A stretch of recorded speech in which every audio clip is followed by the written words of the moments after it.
Invadieron naciones pacíficas. Es un régimen criminal.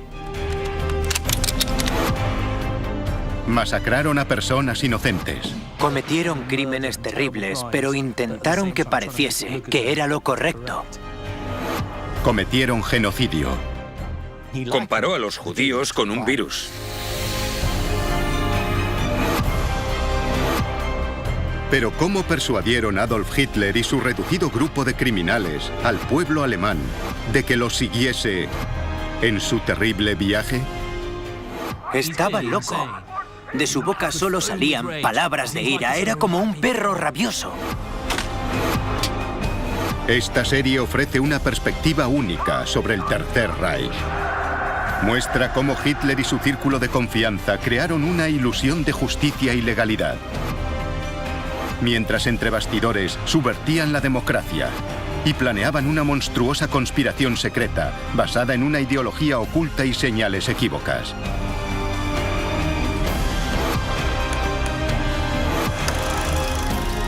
Es la historia de un régimen que no solo utilizó la violencia y la represión, sino que meticulosamente fue convirtiendo al pueblo alemán en conspirador voluntario de los peores crímenes de la historia.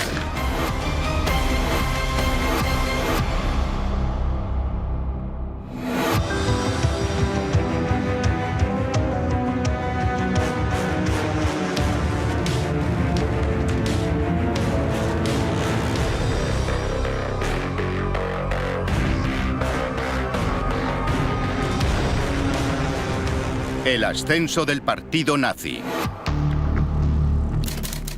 Los inadaptados al poder.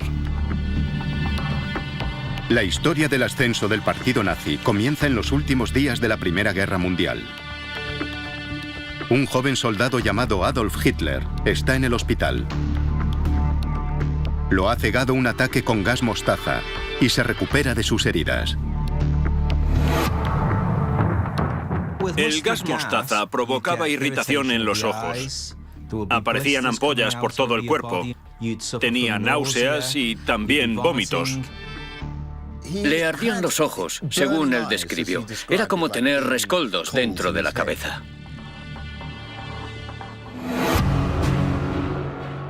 Austríaco de nacimiento, Hitler elige a Alemania como patria. Ama tanto a este país que celebra en su ciudad de adopción, Múnich, la declaración de guerra de Alemania en 1914. Se alista en el ejército y sirve a su emperador y a su país, llevando mensajes bajo el fuego en el frente. Es valiente y gana la Cruz de Hierro de primera y de segunda clase. Pero también es distante. Sus compañeros lo consideran una especie de inadaptado. Lo consideraban un tipo rarito. No hacía amigos con facilidad. No era muy sociable. Nunca lo había sido y nunca lo sería.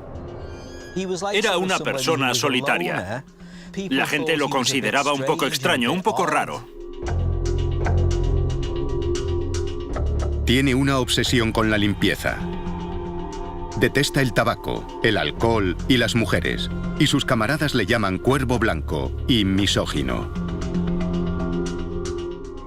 No le gusta participar en las actividades normales que hacían los soldados.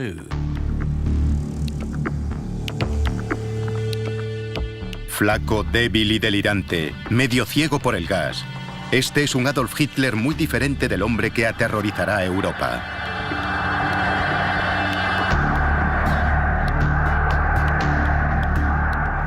Este es Hitler, en su momento más bajo. Pero entonces, mientras intenta recuperarse, llega una noticia que cambiaría su vida para siempre.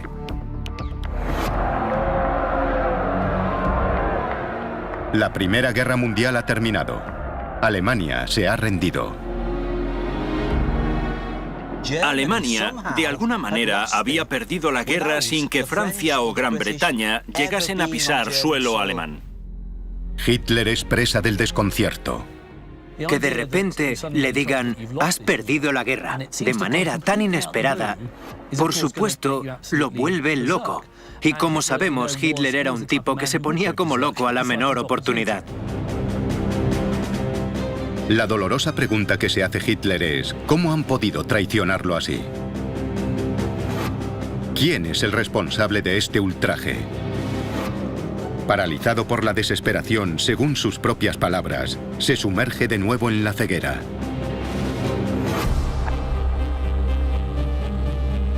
En sus delirios, los culpables deambulan por su mente. Empieza a culpar a quienes cree responsables.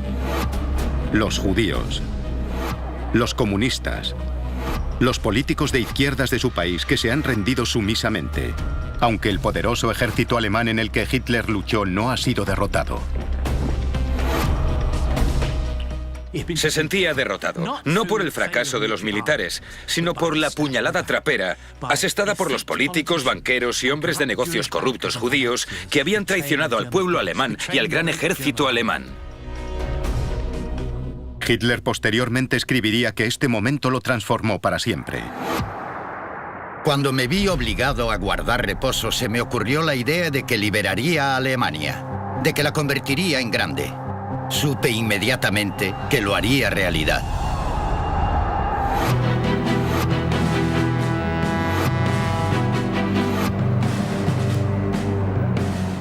Pocos días después de la rendición alemana, Hitler se asoma perplejo y dolorido a un mundo en total caos. El otrora orgulloso pueblo alemán ahora es desdichado y ha sido pisoteado.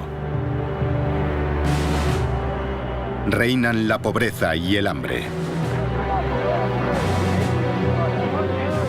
El emperador por el que él ha luchado y sufrido ha abdicado. La ley y el orden se desmoronan. La revolución recorre todo el país.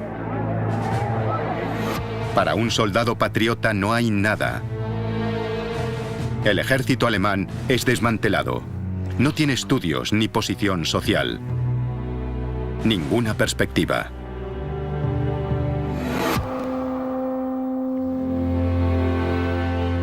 Hitler vuelve desconsolado a su apartamento de Múnich. Es un hombre sin futuro en una nación rota.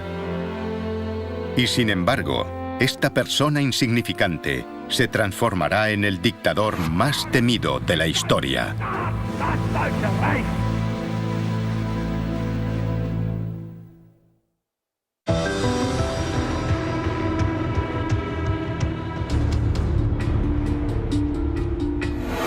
Finales de 1918, Adolf Hitler se ha recuperado de sus heridas y ha recibido el alta en el hospital militar.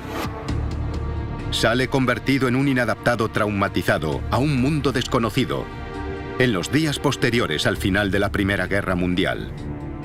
Su país de adopción, Alemania, ha sido derrotado. Hitler se enfrenta a un futuro incierto. Regresa al hogar que ha elegido, la ciudad bávara de Múnich. Múnich estaba sumida en un caos político a finales de 1918, principios de 1919. Lo que contempla desde su sombrío apartamento de la ciudad es aterrador. Se había producido una revolución socialista, un marxista gobernaba Baviera. Los socialistas estaban en el poder. El antiguo orden ha sido derrocado. Reina el caos. Los matones de izquierda se enfrentan en las calles a militantes de derechas. Los choques violentos entre ambos bandos son habituales. Había peleas violentas en las calles cada noche. Luchas violentas, cientos de muertos, 700 en solo 8 meses. Para Hitler, los odiados marxistas son el enemigo interno. Son peligrosos porque forman parte de un movimiento internacional sin sentido del patriotismo. Los comunistas desprecian la idea de nacionalidad y no respetan el nacionalismo alemán que Hitler tanto admira.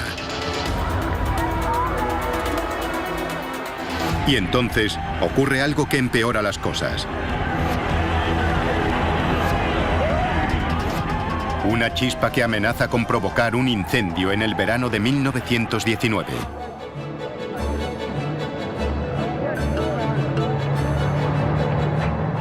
Los aliados victoriosos, llegados de toda Europa, se reúnen en París. El 28 de junio de 1919, las naciones aliadas y Alemania firman un documento trascendental, el Tratado de Versalles. El júbilo toma las calles. Pero para Alemania, Versalles se convierte en una catástrofe. El tratado exige venganza por la Primera Guerra Mundial.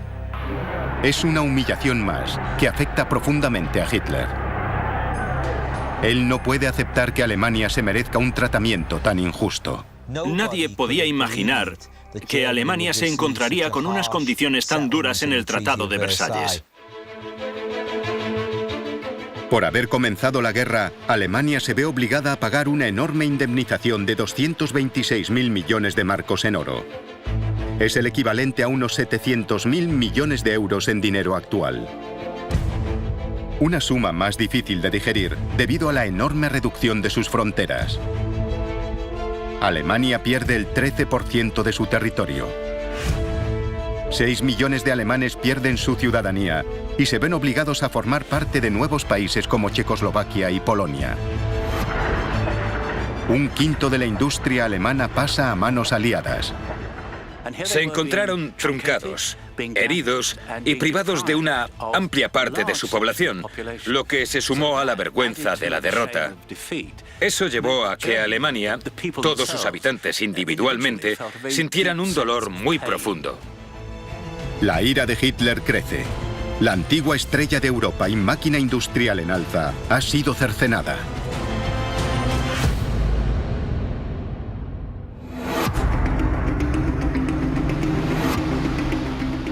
En Alemania, la mayoría de la población se limita a respirar hondo y a intentar continuar con su vida. Un nuevo gobierno democrático cobra forma. Es la República de Weimar, llamada así por la ciudad alemana en la que se fundó.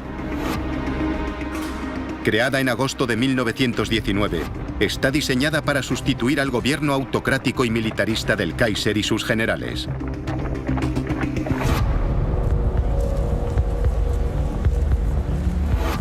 Hitler considera la República de Weimar una abominación. Para él, es débil, dominada por los mismos políticos judíos y liberales que apuñalaron a Alemania por la espalda y se rindieron en la Primera Guerra Mundial. Aunque a estas alturas, él no puede hacer nada. No tiene contactos políticos de ningún tipo. Pero entonces llega una oferta de trabajo inverosímil. La única empresa que puede ofrecerle un empleo es el ejército, en el que técnicamente aún sirve. Y un día contacta con él un hombre llamado Karl Mayer, que es el oficial al mando del Departamento de Información del Ejército Bávaro. Mayer ve algo en Hitler y le ofrece un trabajo: espiar a los numerosos partidos nuevos que se reúnen en las cervecerías de la ciudad.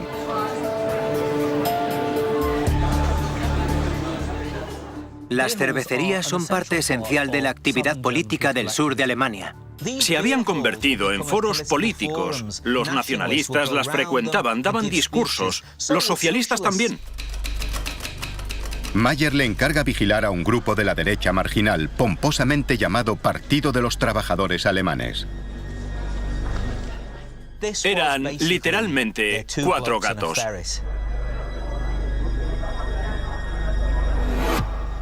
Eran aficionados. No era más que otro grupúsculo de hombres enfadados, perniciosos y antisemitas que se reunían en las cervecerías y descargaban bilis. No eran nada especial.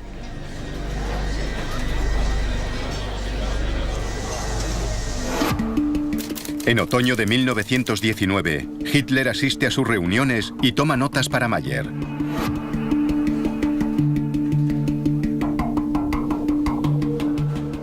Lo que allí escucha empieza a inspirarle. Una noche ocurrió algo especial, algo le llegó al corazón.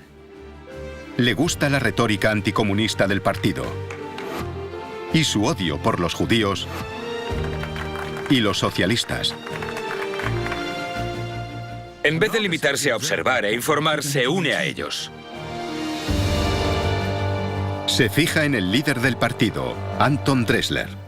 Dressler le preguntó su nombre y él dijo: me llamo Adolf Hitler. Y le preguntó: ¿te interesaría unirte a mi partido?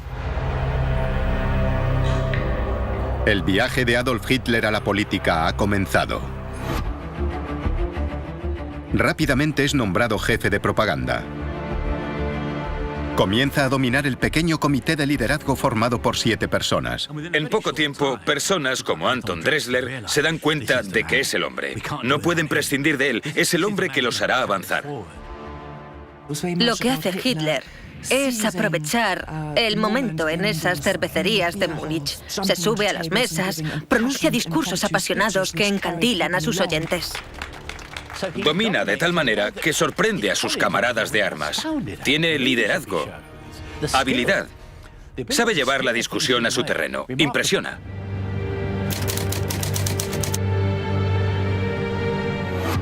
En Múnich, Hitler desarrolla el texto que se convertirá en base de la ideología del partido nazi, un manifiesto de 25 puntos.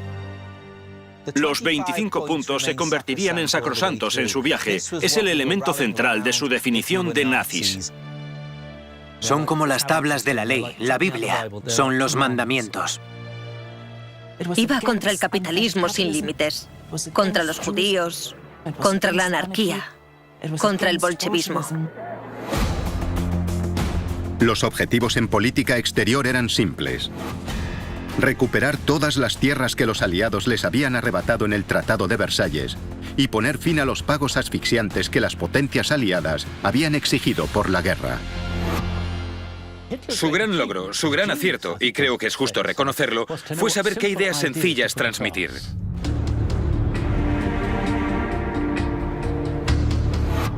Junto al nuevo manifiesto, dotó a su partido de un nuevo nombre y un nuevo emblema. Una bandera rojo sangre con la esvástica en el centro. Uno de los elementos del genio político de Hitler es reconocer el poder de la iconografía. La imagen visceral del negro sobre rojo en los desfiles ejerce un impacto potente sobre la psique. Hay una gran genialidad en la sencillez de su mensaje. La bandera se convierte en la tarjeta de visita del partido. Incorpora los colores del viejo imperio alemán, con la antigua imagen aria de la esvástica. Sus colores eran un guiño al pasado, pero su simbología era moderna. Por supuesto, sigue la tradición de la cruz cristiana. Alemania en esa época era una sociedad increíblemente religiosa. Es una marca brutalmente sencilla. Desde el comienzo fue una marca corporativa. Junto al emblema llega el nuevo nombre: Partido Nacional Socialista de los Trabajadores, o nazi. El partido nazi había nacido. Hitler intentó unir dos fuerzas: el socialismo, que tenía un enorme atractivo para la clase obrera alemana, y el nacionalismo en uno. En 1921, Hitler se convierte en líder de los nazis. En esta fase, su nuevo movimiento no cree en la democracia. Quiere hacerse con el poder por la fuerza. Esta propuesta encuentra eco entre un nuevo asistente a las reuniones, un hombre que ayudará a los nazis a alcanzar sus máximas cotas: Hermann Göring.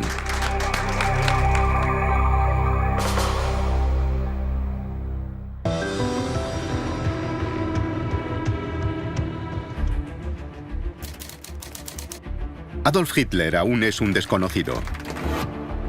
Ha canalizado sus energías políticas hacia el recién nacido y modesto partido nazi. Pero tiene un proyecto osado: cambiar la fortuna de Alemania. Sus ambiciones empiezan a calar entre muchos compatriotas. Entre ellos, un joven, Hermann Göring. Göring, al igual que Hitler, es veterano de la Primera Guerra Mundial. Pero a diferencia de Hitler, su hoja de servicios es legendaria. Era una estrella, era famoso, era un personaje extravagante. Todavía no se había convertido en la caricatura gorda con la que estamos familiarizados hoy. Era delgado y atractivo. Al principio sirvió en infantería, pero después se hizo piloto y comandó no un escuadrón cualquiera, sino el más famoso de la guerra, el Circo Volador del Barón Rojo.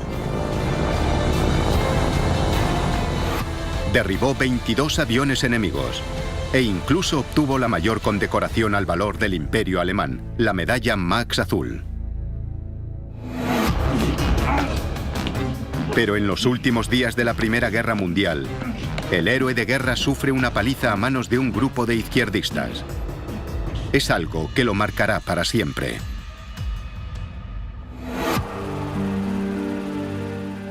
La humillación empeora tras la guerra. Está sin empleo. Pasa los días buscando trabajo. Al igual que Hitler, le horroriza el estado en el que se encuentra Alemania. El antiguo as del aire se ve obligado a ganarse la vida como piloto especialista haciendo acrobacias.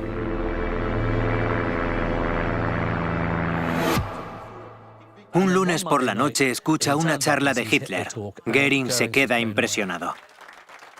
Dice, por fin he encontrado a alguien con un objetivo claro y nítido. De repente hay un momento de epifanía para Goering. Este es el hombre. Un día después de asistir a la charla de Hitler, los que se convertirán en los nazis más poderosos de la historia se conocen. Hitler capta a Goering inmediatamente y lo recluta para el partido. Cuando Hitler y Goering se conocieron, congeniaron. Goering representaba para Hitler el héroe de guerra que siempre había buscado. En cuanto a Goering, no le seducen todas las ideas políticas de Hitler, pero sí que le seduce la perspectiva del poder. Es un tipo astuto, egoísta, que ve en la política del partido nazi un medio de autopromoción.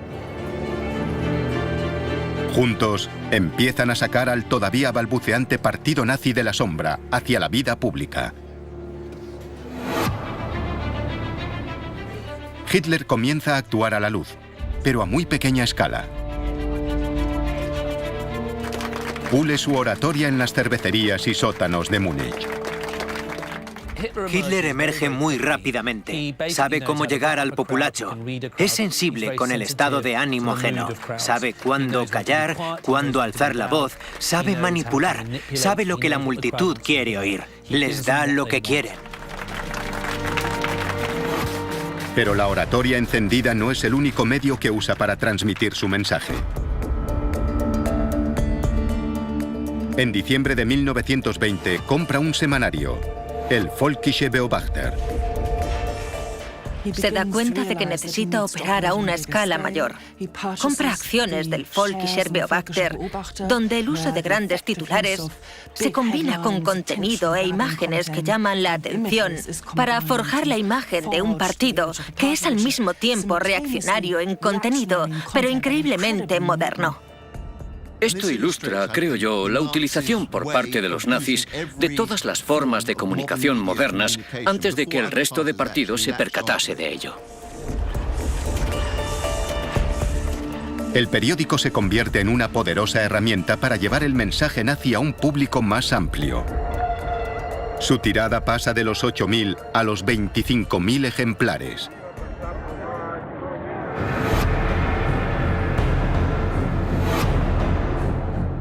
Pero los nazis aún son una simple organización menor. Si quieren realizar el plan de Hitler de hacerse con el poder por la fuerza, necesitan algo más que periódicos. Necesitan músculo. Él es consciente de que en las calles de una Alemania convulsa se necesita fuerza. Recordemos que la política alemana de esa época era violenta y muy militarizada. Entran las SA, las Sturmabteilung, los pesos pesados de Hitler. Las SA son el movimiento antiintelectual del partido nazi. Son personas descontentas que se han colado por las grietas del sistema. Muchos son jóvenes desempleados, para quienes la promesa del capitalismo de Weimar no se ha hecho realidad. El mensaje para reclutarlos es simple. Uníos a nuestra causa, os daremos un uniforme. Os dejaremos abrir cabezas. Dar palizas a comunistas y judíos. Os lo pasaréis bomba. Y además os daremos cerveza. Las SA uniformadas participan en peleas callejeras. Expulsan a los alborotadores de las reuniones. Intimidan a los rivales. Pero no son disciplinadas.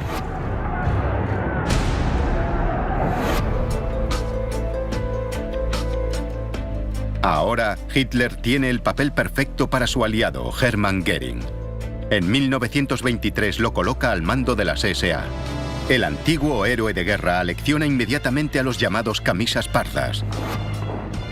Hitler afirmaría más tarde: yo le di una chusma desordenada y en poco tiempo él ha organizado una división de 11.000 hombres.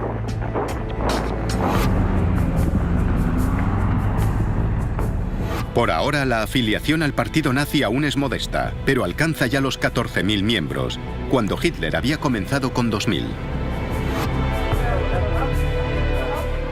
Y entonces se afilia el miembro número 14.303, Heinrich Himmler, que se une al partido en el verano de 1923.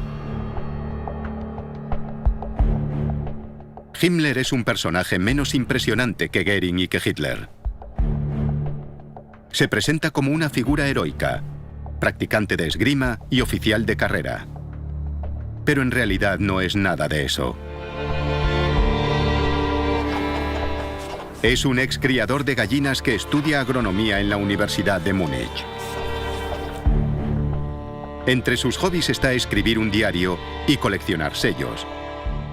Y aunque cumple 18 años al final de la guerra, termina la instrucción demasiado tarde para entrar en combate. La guerra acaba y él se siente avergonzado de no haber participado. Himmler se siente atraído por el mensaje populista de Hitler y de sus ideas. Pero también le impulsa su odio personal a los judíos. Al principio, Himmler se mantiene en la retaguardia del partido nazi, en un grupo paramilitar relacionado difusamente con Hitler.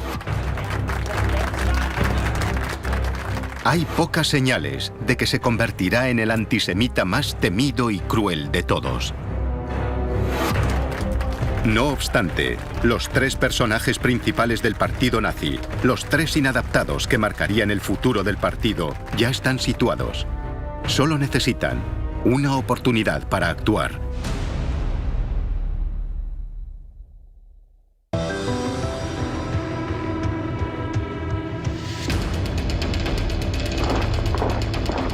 ...1923... Los tres nazis más famosos, Adolf Hitler, Hermann Göring y Heinrich Himmler, esperan el momento perfecto para asaltar el poder. Y ahora, los acontecimientos se alían para ayudarlos.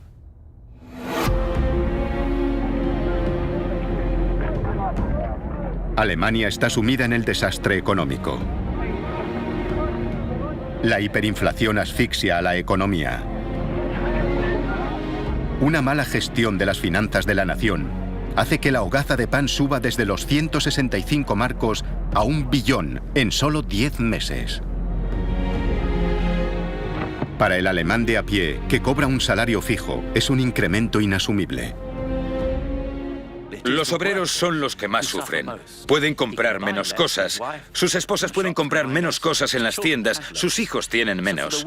Para la clase obrera es un momento de gran desilusión. El medio kilo de carne sube hasta los 9 billones de marcos. Una cerveza cuesta 52 billones. La clase media también se ve afectada. Quienes habían ahorrado para asegurarse el futuro ven cómo sus esperanzas desaparecen. La tragedia de la clase media fue que la mayoría había invertido, seguía invirtiendo en pensiones, y se encontraron con que éstas se esfumaron en 2 o 3 días, debido al ritmo de la inflación. Así que la estabilidad que la clase media había conseguido con sus pensiones, sus ingresos e inversiones, se hizo añicos. La clase media sentía que le arrancaban las riendas de sus vidas. De nuevo, el malestar vuelve a las calles de Alemania. Para el gobierno de Weimar, es un desastre. Alemania no puede hacer frente a los pagos de la indemnización a los aliados. A cambio de esos pagos, tropas francesas y belgas se hacen con el único bien que le queda a Alemania. Ocupan el Ruhr, la locomotora industrial del país. El Ruhr era el principal centro de actividad industrial en la Alemania de posguerra, y su ocupación por los franceses fue un golpe demoledor. Les arrebataron la base de su economía en aquella época. Tropas extranjeras ocupan territorio soberano alemán. No hay nada peor para un pueblo orgulloso que una ocupación. Les recordó lo vulnerables que eran a la sed de venganza aliada. Los aliados están decididos a paralizar la economía alemana. Se llevan su dinero. Desean la total humillación del pueblo alemán. Y ese fue un toque de arrebato para el nacionalismo.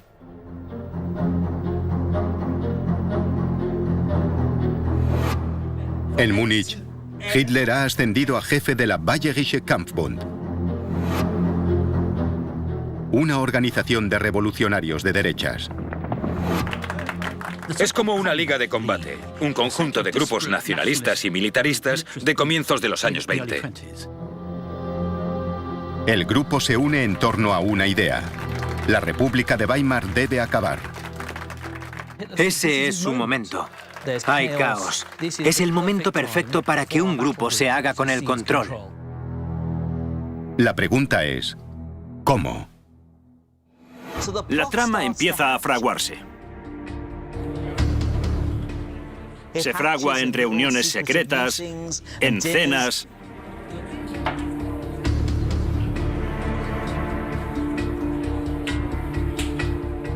El primer reto es decidir quién liderará la revuelta. Hitler es consciente de que él es poco conocido para unir a toda Alemania. Necesita una figura conocida. Y tiene a la persona adecuada en mente.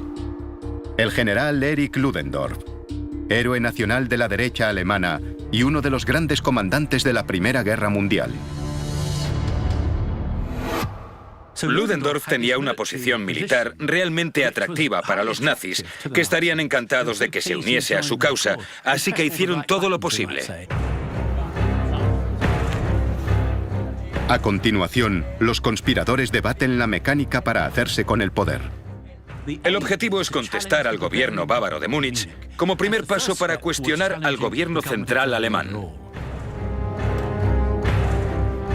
Primero, Hitler secuestrará una reunión política importante de los líderes de Baviera, en la que estará presente el primer ministro del Estado, Gustav von Kahr. Obligará a von Kahr y a los líderes de la policía del Estado y del ejército a unirse al golpe. Ludendorff será vital para persuadir a los tres hombres de que se unan a la causa. Si alguien tan veterano y distinguido como Ludendorff apoyaba a los nazis y a Hitler, este alcanzaría un enorme prestigio. Con von Kahr y los otros dos de su parte, Hitler cree que el ejército y la policía se unirán a la revuelta. Simultáneamente, otras unidades, entre ellas las SA de Himmler, tomarán el control de los edificios claves del ejército y la policía en Múnich. La fecha ya está fijada.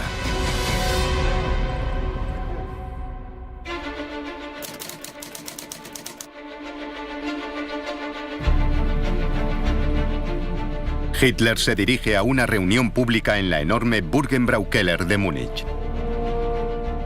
Comienza la tarde del 8 de noviembre, sobre las 8:15, cuando Hitler aparece en un Mercedes rojo en la Burgenbraukeller de Múnich. Dentro, Gustav von Kahr se dirige a la multitud. Junto a él están los jefes de la policía y el ejército bávaros. El triunvirato de hombres que gobernaba Baviera en aquella época está en la misma cervecería al mismo tiempo. Hitler decidió presentarse en la Burgerbrau Keller, tomar la iniciativa en la reunión e instar a von Kahr y al triunvirato a que respaldasen la revolución. Por todo Múnich, los activistas de las SA reciben la orden de vestirse de uniforme y dirigirse a puntos de encuentro repartidos por la ciudad, donde les entregarán armas. Enseguida, hombres de las SA armados con rifles y cascos de acero llegan en camiones a la cervecería. Junto a 600 hombres de las SA, Hitler irrumpe en la reunión de 3.000 personas. Hitler es muy teatral. Se dirige al estrado, pistola en mano. Y proclama: la revolución nacional ha comenzado.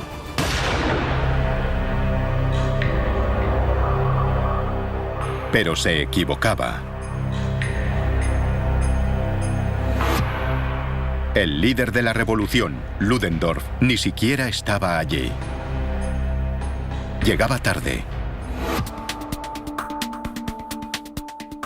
Hitler se lleva a los 3 líderes del Estado a una sala contigua e intenta convencerles de que se unan a él. Pero el triunvirato bávaro no estaba preparado para permitir que este orador de segunda tomase el poder. Mientras Hitler discute, los simpatizantes nazis y los camisas pardas de las SA, Himmler incluido, continúan cercando edificios militares por toda la ciudad. Hitler tiene que revertir la situación. Hitler necesita a estas personas de su parte para tener éxito. Pistola en mano, amenaza con matarlos. Pero ellos ni se inmutan. Son horas de lo que llamaríamos negociación. Aunque los políticos bávaros son reticentes a unirse a Hitler, pero él necesita que se unan a su bando. Al final se da cuenta de que aunque usa una pistola como arma de negociación, nunca podrá dispararla. Eso no funcionaría. Así que vuelve al salón de la Burgenbrau Keller para dirigirse al público. En un discurso desesperado, lo intenta todo para ganarse su apoyo. Cuando da ese apasionado discurso en ese sótano y afirma: el gobierno está dispuesto a entregar el poder, quiere que formemos un gobierno. No es cierto, no habían accedido. Pero él afirmó que sí y dijo: fuera, el ejército y la policía están de mi parte. Para nada. Pero el público grita, aplaude y vitorea.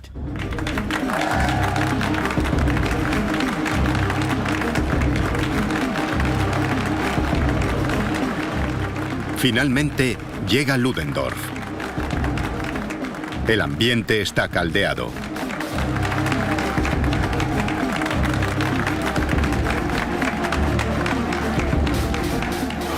Con Ludendorff en la sala, los 3 líderes bávaros acceden a unirse al golpe.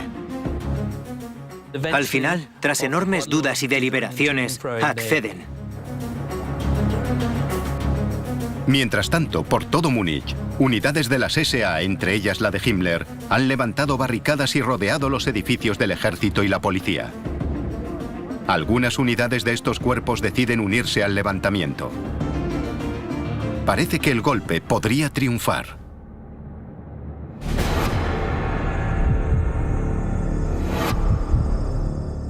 Pero en otros cuarteles, los soldados se niegan a unirse a los nazis.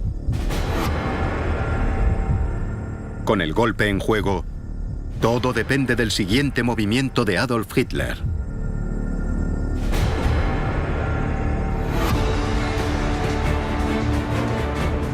Hitler entonces abandona la cervecería. Deja que Ludendorff se haga con el control. Mientras Hitler recorre la ciudad para comprobar los progresos de su putsch, Ludendorff deja marchar a los líderes bávaros. Ludendorff, imprudentemente, aceptó la palabra de von Kahr y de sus jefes militares y de la policía de que serían buenos y apoyarían el golpe, y los dejó marchar. Pero lo que hace von Kahr es reunir a las tropas contra Hitler. Kahr se retracta y declara: no, estoy aquí para controlar las cosas. Hitler vuelve entonces a la cervecería y comete un error crítico. En vez de salir a la calle e intentar ganarse a más militares y policías, espera. convencido de que se sumarán a su causa de todos modos, y se queda allí, sin hacer nada, durante varias horas. Se quedan en el sótano un tiempo, esperando que los de fuera se adhieran a sus ideas. Para entonces la gente ya está sobria y ya no es lo mismo.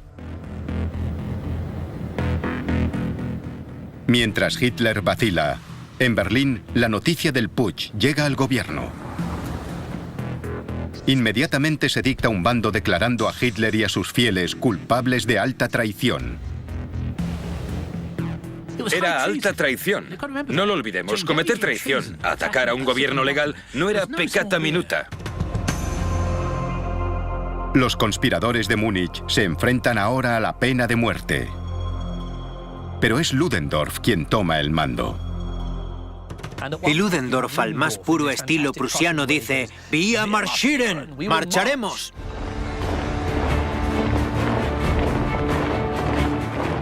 Finalmente, con 2000 hombres, entre ellos Ludendorff y Göring a su lado, los nazis marchan sobre el centro de Múnich.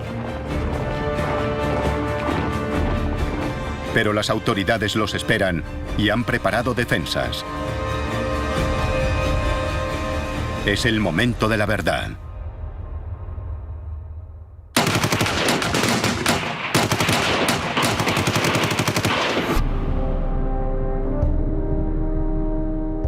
...16 nazis mueren. Göring está entre los heridos. Los años siguientes, el relato oficial nazi contará una versión muy heroica de esos hechos,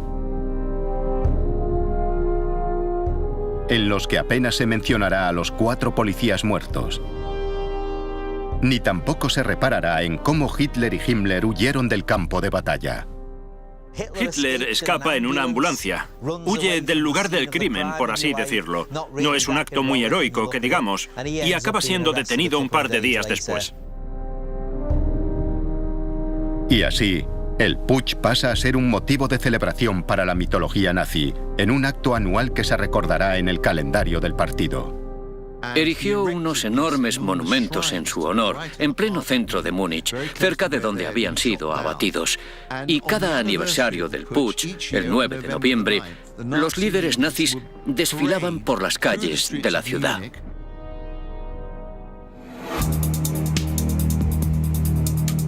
Pero en 1924 parece que todo ha terminado para Adolf Hitler. Ha sido detenido. Su partido nazi ha sido ilegalizado por intentar un golpe de Estado. Su periódico, el Volkischer Beobachter, también es prohibido. Sin embargo, aunque parece que se encamina al desastre, Hitler ha aprendido una lección crucial que a la larga lo llevaría al poder. Actuar al margen de la política no funciona. La mayoría del pueblo no apoya a partidos que intentan hacerse con el poder por la fuerza. Si quiere cumplir su destino y convertirse en el líder de Alemania, tendrá que encontrar otro camino. La principal lección que Hitler aprendió del golpe fue que la violencia no funciona, y menos la violencia que no tiene éxito. Se dio cuenta de que si quería llegar al poder, tendría que hacerlo legalmente. Habría que hacerlo a través del sistema electoral. Nos ganaremos al pueblo. No necesitamos una mayoría, solo que nuestras ideas triunfen. De modo que aunque el golpe de Estado de Hitler fue un fracaso total, en realidad, el ascenso de los nazis no ha hecho más que comenzar.